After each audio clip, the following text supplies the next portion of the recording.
Now Clover says striking workers have vowed to stand against violent attacks at its operations. The protesters are said to have been involved in the death of a security guard and other attacks, but unions deny any involvement.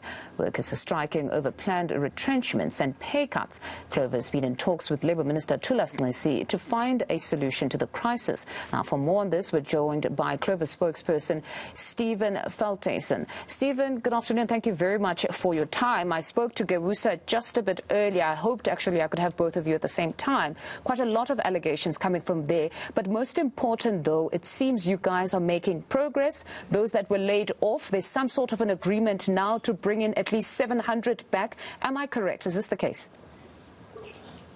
Hi, good afternoon. Thank you very much. Yes, that agreement has been on the table since last year already, so it's nothing new.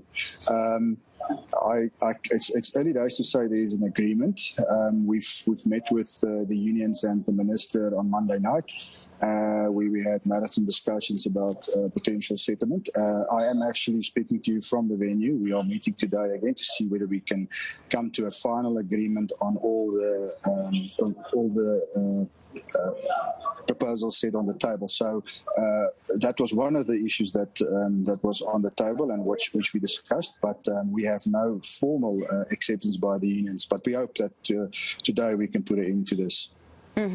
My understanding from the union is that at this point you guys are just struggling to come to an agreement as to how do you bring back those workers, particularly the cost. Are they coming back at their old rate, or you guys would give them an increase? What has been your proposal around their return or their reinstatement into the company? Would they come on their old salary, or you are negotiating some sort of an increase?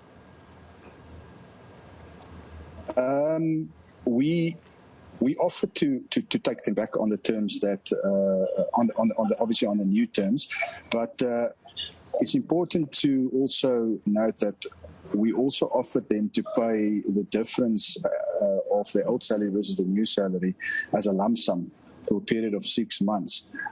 There's been, it's correct to say that there's been a disagreement on this. But we haven't seen any counter proposal or anything of the sort from the unions. It is unfortunate that that is taken so long, but we need to make a decision sooner rather than later because we need to stabilise this company going forward. And beyond stability here, there seems to be issues around violence. 2 people have lost their lives. It seems people are being threatened all round. I posed a question to Gewusa that there were allegations coming from Clover that some working members that are not protesting are being intimidated, and he vehemently denied this, saying there is no such. In fact, the aggressors are Clover, that Clover's security has been very hostile towards workers that have been protesting. What is your take on that? That is not true. As you correctly point out, there's been loss of life, and it is a very sad situation, and we are struggling to come to terms with that. I mean, our condolences go out to those family members as well. But as far as intimidation to striking workers, I mean, we've reported that in the media as well. There's been more than 180 different cases reported and handed over to police. I mean, I can't see how we would intimidate our own people. That doesn't make sense at all. I mean, Gewusa has been making these allegations, and we've told him, if that is the case, then please bring us the evidence so that we can deal with it. And so far, we haven't seen anything. On the flip side, we've got all the camera footages of Gewusa members attacking these security guards, and obviously which caused the death of at least one, the one at our Clover factory. So, I mean, we've said it to Gewusa before. They've made these allegations. We said, we don't condone violence, and if there's any proof of what they say, please bring it forward, and we'll definitely take action. But to date, they haven't brought anything to us. They haven't given anything to the police. So it's just another bold allegation to deflect from their inability to come with a bona fide attitude to the table to try and settle the strike. Was there ever a day, though, where Clover's private security somehow intercepted or had an altercation with union members on an open road where they were traveling elsewhere as union members, and then we had Clover private security stop them, and then there was some sort of confrontation? Do you remember any such day? That's not true, and we've, as I said, we did take note of that allegation. Again, I mean, I've asked the unions to please present to me where this altercation took place and where's the proof thereof. Like I said, we have all the video evidence showing everything to the contrary what they have been alleging from this, in the media. I mean, I find it dumbfounding that a union would try and deflect from the death of an individual by trying to play the blame game. That is unacceptable, and and I cannot believe that the leadership will go to that depth in order to try and wash their hands in water. The fact of the matter is, the members murdered a security guard and beaten another one into the hospital. That you can't explain away. Actually, just in as much as I don't hold their brief, Gewusa did go to state that that is highly regrettable.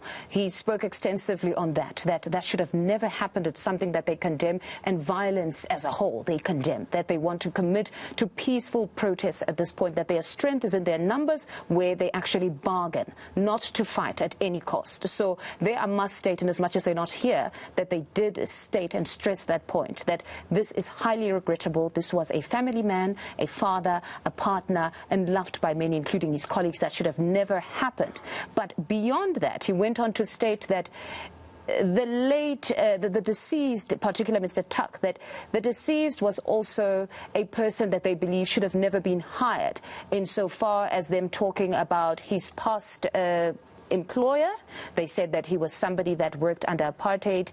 He fought in wars in Mozambique. I cannot fully articulate how he said it, but nevertheless something to that effect, saying that this would be at least Clover positioning itself to intimidate their workers if you have a head of security who has fought in wars, according to them. What would you say to that? Again, that is very disingenuous coming from and disrespectful for coming from the unions. If I can take you to November and December, when the unions started to target our trucks and started burning them, we've lost 30 trucks so far that was burned in violence by their members. Then they went on to intimidate our workers. Then they went into shops and took products off the shelves. Then they continued to disregard any court order that we had and started to escalate into a bit more violence. Now, we as a company respect the union's right and every member's right to strike. We cannot accept that you use violence as a bargaining tool in order to get your way. And obviously, our first concern is our workers, the ones that actually what still works, and obviously also our assets. So we needed to protect those people and that assets, and then we needed to outsource, additional security in order to protect not only our facilities and employees, but also the retailers. So, and just one correction: Mr. Teg was part of a security company that we used in order to ensure that we protect our facilities. He wasn't a head of Clover Security or any of that sort. So I'm not too sure where that story originated, but that's actually not true. So we needed to do what we needed to in order to protect ourselves. But coming back to what Gewusa said, it's encouraging to hear that they denounce violence, but we don't want to see this as just a simple lip service in order to see that they keep themselves on the moral high ground. I want to ask Gewusa, what have they done so far in order to address this with their members? What are they doing instead of paying lip service in public and addressing their members in order to stop the violence? I haven't seen anything concrete from them or anything else that they do in order to make sure that their members don't do that again. Gewusa, in fact, in one of the court cases, clearly said that they don't have enough people, to control their members. So that is worrying. If a union says that already, then I'm concerned that they have no control over their members. But they keep on publishing this rhetoric and trying to keep the strike alive by this absolute nonsense that they are professing in the public. All right. No, let's actually hope that it does. The violence is actually brought to an end, but more importantly, that you guys find each other insofar as those negotiations are concerned. Thank you very much. That is Steven Velthuysen speaking to us there from Clover.